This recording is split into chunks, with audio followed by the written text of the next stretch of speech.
ವಿರಾಜಪೇಟೆ ಕಡೆ ಹೋಗುವಂತಹ ರಸ್ತೆ ಕಳೆದ 1 ವರ್ಷದಿಂದ ಕಾಮಗಾರಿಯನ್ನ ಮಾಡುವ ಉದ್ದೇಶದಲ್ಲಿ ಅದನ್ನ ಅಗೆದು ತೆಗೆಯಲಾಗಿದೆ.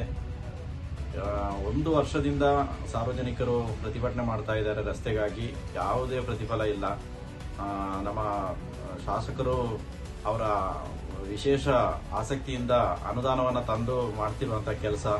ಆದರೆ ಗುತ್ತಿಗೆದಾರ ತುಂಬಾ ನಿರ್ಲಕ್ಷ್ಯ ವಹಿಸ್ತಾ ಇರುವ ಕಾರಣ ಆ ರಸ್ತೆ ಕಾಮಗಾರಿ ಪೂರ್ಣಗೊಳ್ಳದೆ ಬಹಳ ಕಷ್ಟದಲ್ಲಿ ಜನ ಸಂಕಷ್ಟವನ್ನ ಅನುಭವಿಸ್ತಾ ಇರುವಂತಹದ್ದು.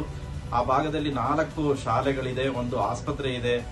ಇಷ್ಟೆಲ್ಲ ಇದ್ರೂ ಕಾಮಗಾರಿಗಳನ್ನ ಬಹಳ ನಿರ್ಲಕ್ಷ್ಯದಿಂದ ಮಾಡ್ತಾ ಇರುವಂತಹ ಗುತ್ತಿಗೆದಾರನ ವಿರುದ್ಧ ನಾವು ತಾರೀಕು 23ರಂದು ಪ್ರತಿಭಟನೆಯನ್ನ ಹಮ್ಮಿಕೊಂಡಿದ್ದೇವೆ.